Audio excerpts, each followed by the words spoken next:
এই যে এটা হচ্ছে তোমার মৌরলা মাছ বা আমরা লোকালি যেটা কই মকা মাছ। আজকে একটা মকা মাছের তরকারি করুম। আর এটা তরকারিটা করার জন্য এখানে আমি টমেটো, 2টা টমেটো, পেঁয়াজ, তারপর এই যে ধনিয়া পাতা আছে না, ধনিয়া পাতার যে ডাটাগুলা, এগুলো আমি একটু আলাদা করে রাখছি। এটা একটা পেস্ট বানাবো, পেঁয়াজ আদা টমেটো দিয়ে একটা পেস্টের মতো বানাবো। তো এটা ধনিয়া পাতার যে ডাটাটা ওই পেস্টের মধ্যে দিয়ে দেবো। এখানে একটু আদা কাটতে রাখছি। তারপর এখানে আছে ধনিয়া পাতা। আর মোরলা মাছটি যে আমি কাটছি এটার আমি মাথা আলাদা করে রেখে দিয়েছি। এই মাথাটা আছে না, মাথাটা একটা ভাজা করো।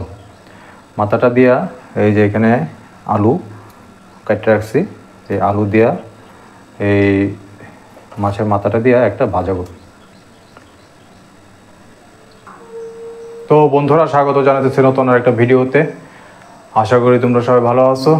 তো আজকে মোরলা মাছের বা মোরলা মাছ, আমরা লোকালি এটা কই মকা মাছ।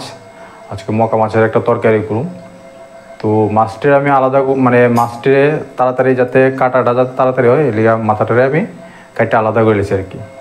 তো মাথাটি দিয়া একটা ভাজা করুম আলু দিয়া, আর মাছটা দিয়া একটা তরকারি করুম। তো ফ্রাইং প্যানে তেল দিয়ে দিছি, তেলটাও গরম হয়ে এসেছে। তো এখন যে ওই মাছের মাথাগুলো আছে না, এটা তাকে একটু ভাজলাম।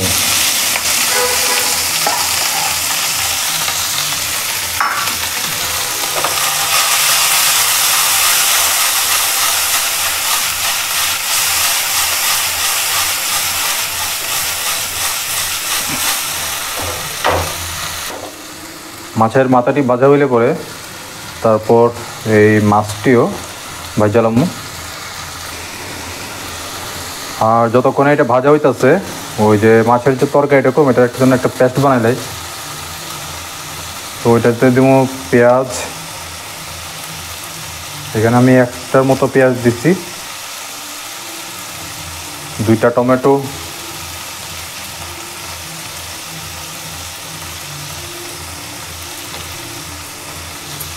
তারপর ধনিয়া পাতার যে ডাটাগুলো আছে না, ডাটাগুলো এটাতে দিয়ে দিচ্ছি,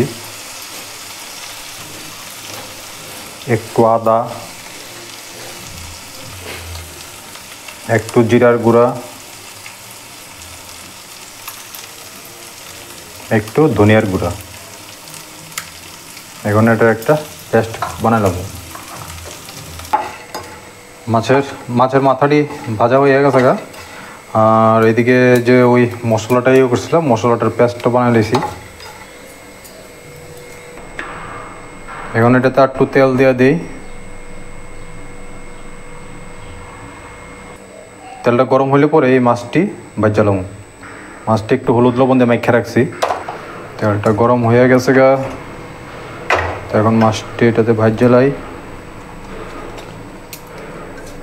এই মাছটি ভাজাটাই একটা মানে কী কইতাম, মানে ছোট না, মানে ভাজতে গেলে একটু ধীরে সুস্থেভাবে ভাজতে লাগে আর কি, নাহলে ভাঙা জায়গা।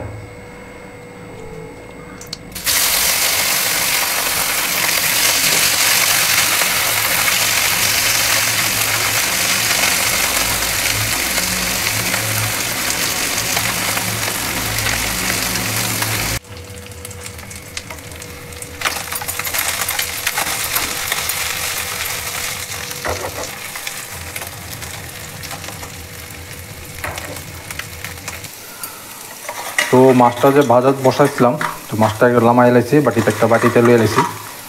এই দেখো মাছটি কি সুন্দর করে ভাজা হয়েছে। প্রত্যেকটা মাছ কিন্তু আস্তা রয়েছে, একটা মাছও ভাঙছে না। আজকে কইতে গেলে একটা রেকর্ড হয়ে গেছে।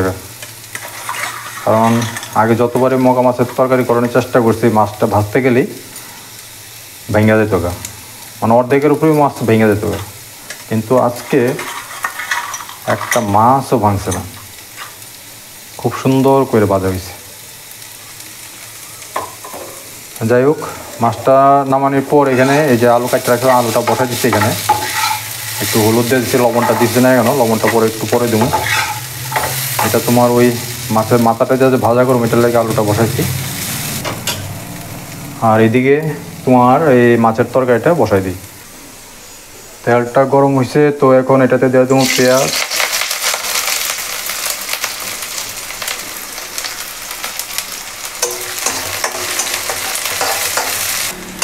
পেঁয়াজটা একটু ভাজা হয়ে এলে ওই যে মশলাটা যে বানায় রাখছি এই মশলাটা এটাতে দিয়ে দেবো।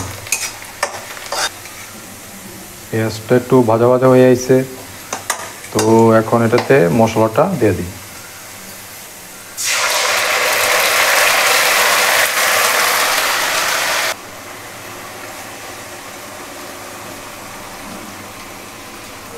এখন এটাতে দেবো হলুদ, লবণ,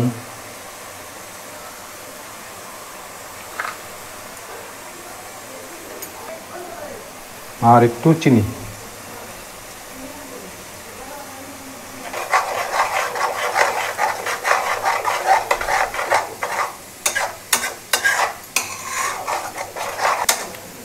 আর মশলাটা যখন করছিলাম এটাতে কিন্তু আমি কাঁচা লঙ্কা দিয়ে দিছি। কাঁচা লঙ্কাটা দেখাইতে আমার মনে নাই, কাঁচা লঙ্কা দিয়ে দিছি, তো এটাতে আর লঙ্কা টঙ্কা দেওয়ার দরকার নাই। আর আমি গুঁড়া লঙ্কা ইউজ করি না, সবসময় কাঁচা লঙ্কা দিয়েই মানে তরকারি করি। তো যার ধরুন তরকারির কালারটা একটু মানে লঙ্কার গুঁড়া দিয়ে করলে যেমন একটা লাল রিচ একটা কালার হয়, সেরকম একটা কালার হয় না আর কি। তো এখন মশলাটা একটু ভালোভাবে কষায় এসে এটা যখন এটার থেকে তেল বাইরে আইব, তেল ছাড়বো, তখন এটাতে জল দিয়া একটু ভালোভাবে ফুটাবো, তারপর ভাজা মাছগুলো দিয়ে দেবো।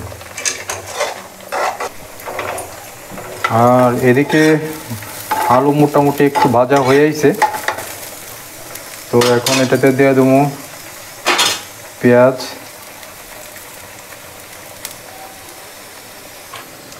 আর লবণ আমি আগে দিছি না, তো এখন দিতেছি।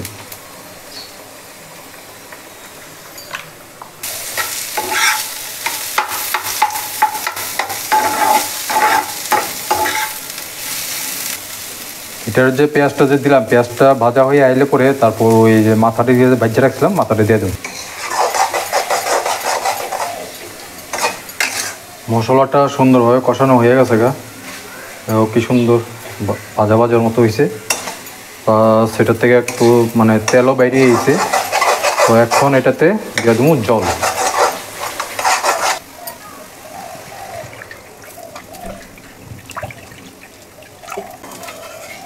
আর এটাতে জল দেওয়ার সময় মানে একটু বুঝে দিতে লাগবো, কারণ তরকারিটা আছে না, এটা মানে একটু এত পাতলা ঝোল যে এরকম হইতো না, একটু মাখা মতো থাকবো, তৈলে মানে তরকারিটা খাইতে স্বাদ লাগবো। তো জলটা তো এখন দিয়ে দিলাম, জলটা ভালোভাবে বয়েল হয়ে আইলে, জলটা ফুটলে পরে এটাতে ওই মাছ যে ভাজা রাখছিলাম মাছটা দিয়ে দেবো। তো এটা আমি এখন কিছুক্ষণ ঢাকা রেখে দেবো। পেঁয়াজটা একটু ভাজা হয়ে আসছে পরে তারপর ওই একটু কাঁচা লঙ্কা আর ওই মাছের মাথাটা যে ভাজা রাখছিলাম দিয়ে দিছি। তো ওই মাছের মাথা দিয়ে আলু দিয়ে ভাজাটা রেডি হয়ে গেছে গা।